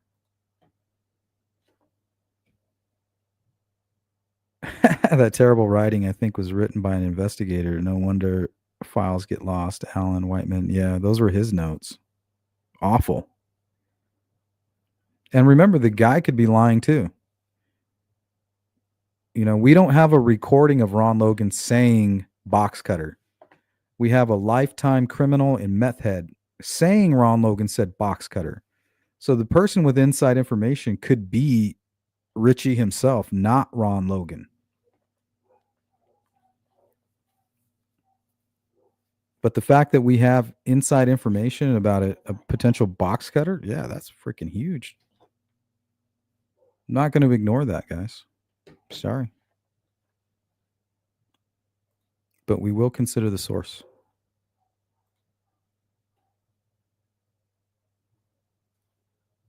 Yeah, that don't make any sense. Don't leave me up here. And they're not going to cross a creek to go watch, you know, they were wet. Their clothing was wet.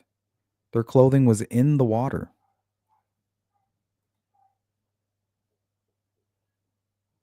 Hey, Jessica, how you doing? I thought they had a hearing over the summer about third-party suspects other than Richard Allen, and the defense didn't provide any evidence it was anyone else.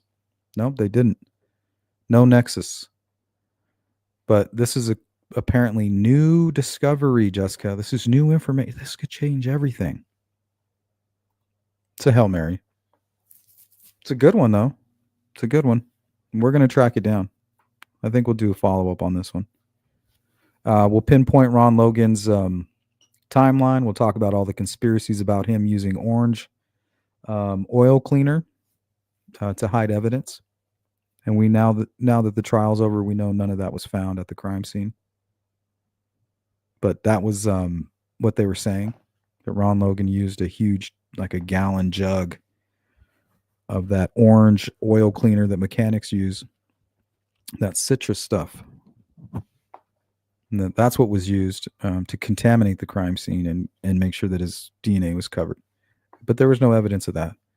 But the talk about blood being on one of the girls' shirts, I mean, that could explain why one of them is naked and why there was clothing in the water. But why would the shoe be in the water? I mean, why wouldn't he just take the clothing with him and burn it? Why would he leave it in the water? Doesn't make any sense, guys. Julie says, killed the other girl first. He is suggesting he asked them their ages. Pretty clear they're both young teens. Rape is rape, murder is murder. How the fuck does age factor into the mind of a monster? And the way he's talking about it, it sounds like he's just using the facts that he's learned, right? He's learned that one of the girls was older than the other, but not really. We're talking like barely. You know, they were in the same grade. We're talking months here. We're not talking like, hey, this girl's younger and this one's older. They're the same age. We're talking months, separated by a few months. So for him to say that, it's like he's using the information that he's learned about it. And I still believe from day one that he has inside information about that, at least about the crime scene. The evidence will suggest that when he came home and people started searching, and when it started to kind of clear up around 9, he went down there and he started looking around himself. And I wouldn't doubt it if he stumbled across these girls, saw one that was naked and one that was dressed. And maybe he was suffering from psychosis, right? That's the kind of tactics that the defense team uses. They want their cake and eat it too. So was he suffering from psychosis? Was this a false confession based off of just information that was floating around his head? Don't know. Is it a lie by a lifelong criminal, crackhead? Possibly. Question is, how did he get the inside information? That's the important thing to remember, that the box cutter is inside information. We all know that water damage or water doesn't have to be, the phone doesn't have to be damaged by the water for the phone jack, the headphone jack, to be affected by water or debris. Lesson number 1.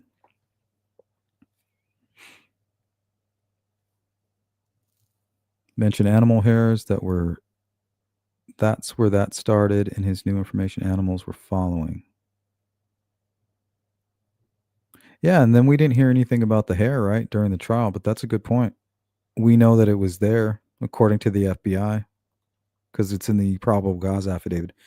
What's up? None of your business. Wasn't there a rumor about one of the girls having a head wound? I think it was Abby. Yeah, something to the face.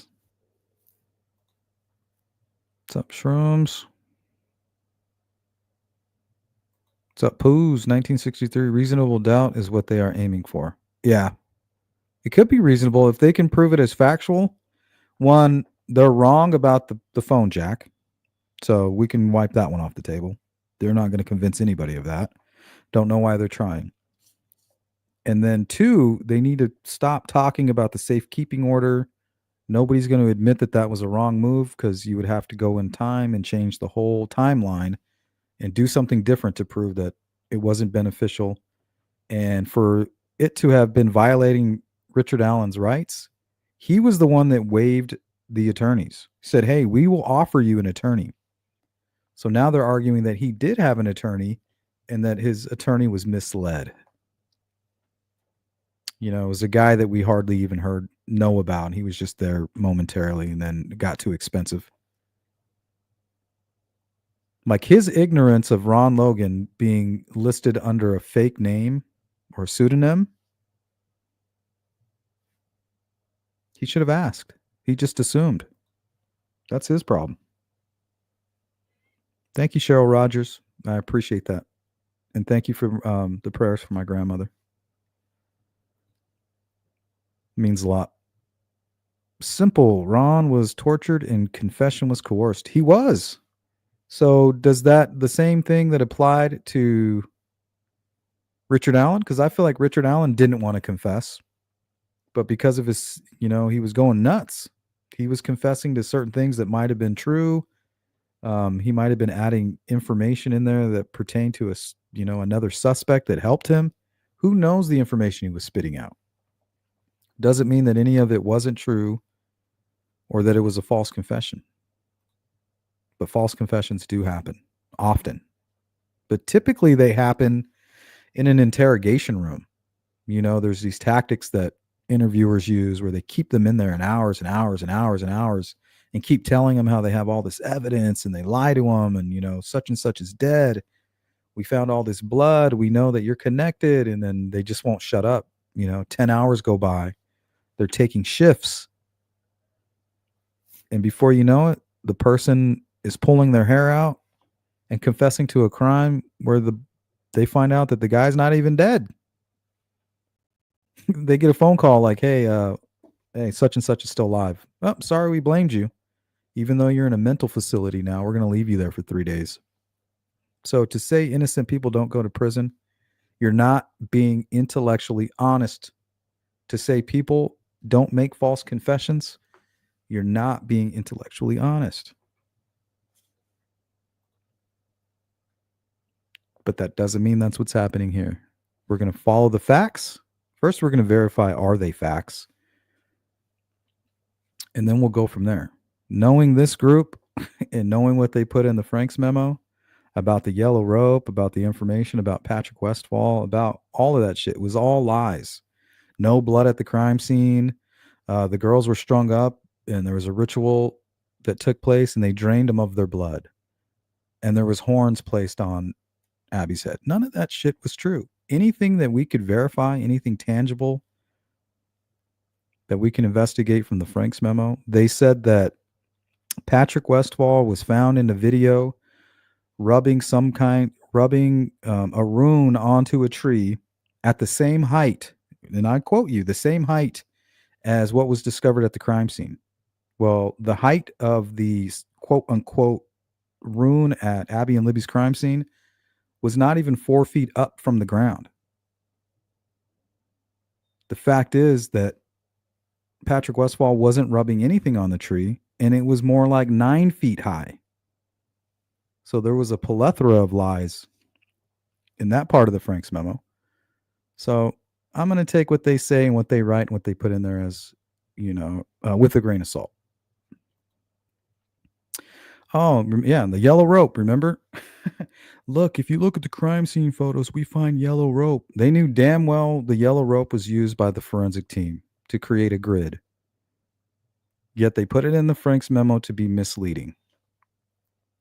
Right? How do you hang somebody up and drain them of their blood? Well, you need a rope. Hey, we got a rope. Hey, look, there's a yellow rope right here. Bold-faced lie. So trust those guys? Never. Pay attention to the information? Yes. Verify it myself? Absolutely. Get emotional about the information? Never.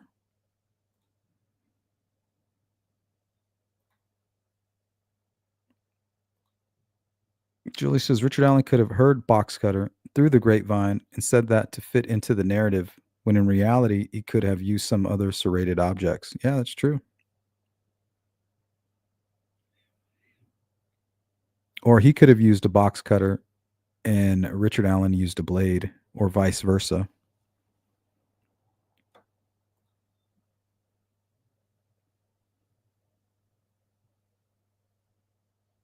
Said that when something is plugged into a phone, it draws a certain level of current, which is recorded in memory. Dirt, moisture wouldn't produce the result. Yeah, that's interesting. That is interesting. But the thing is Anna, that can't be true. You want to know why? Because your headphones don't provide any current. There's no current coming from your phone. The moment you trigger those sensors, it creates the current.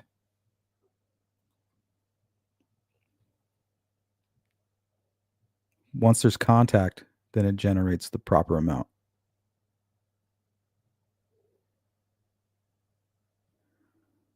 Shane says, Ariel, but if he was at home, that would say bridge guy. It's only accurate to a few hundred feet. Ron's only crime was being at home, in my opinion. Well, that's what he would have to be working with somebody else. That's the only way this works. Ron Logan would have to be suspect number 2. Richard Allen is suspect number 1. The 2 guys that provided the inside information, right? Potentially.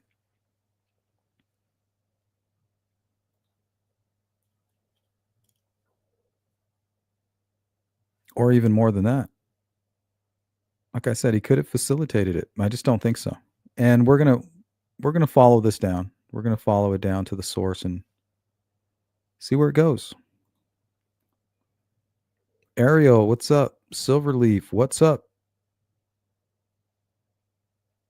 But that's going to do it, guys. That's all the time we have for today. Thanks for tuning in. Joe Newman, welcome in. Good to see you. Thanks for giving us the heads up on the documents this morning. Shout out to you. Silverleaf, Ron Logan is too tall and not stocky enough. He's not as tall as you would think. He's only about six feet. But wearing boots like he is here in this thumbnail, he'd be probably about 6'2". And with the hat on and his hoodie, 6'3"-ish, 6'3"-ish. So the way he's dressed now makes him look very tall. But when you catch him in prison with those prison sandals with no hat on, he looks like right at about 5'10", 6 feet tall. He doesn't look very tall at all.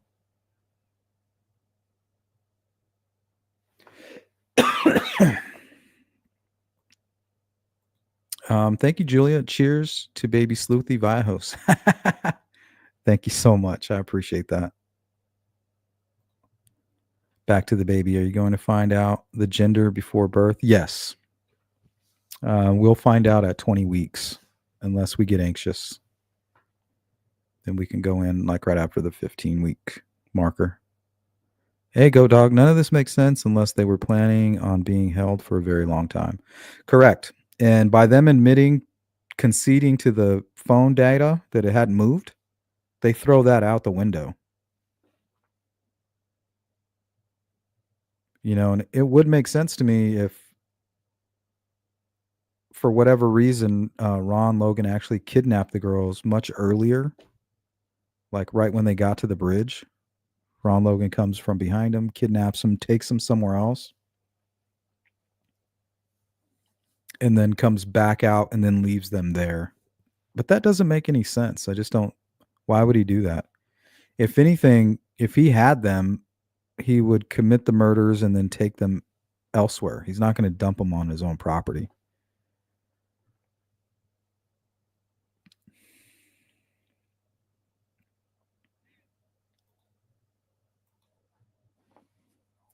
Badass. What's up? Yeah, the only problem with all these different theories is they contradict the other. So that's why it's kind of funny to see all these different angles. The only theory that doesn't contradict anything is Richard Allen's. Like, there's no contradiction there.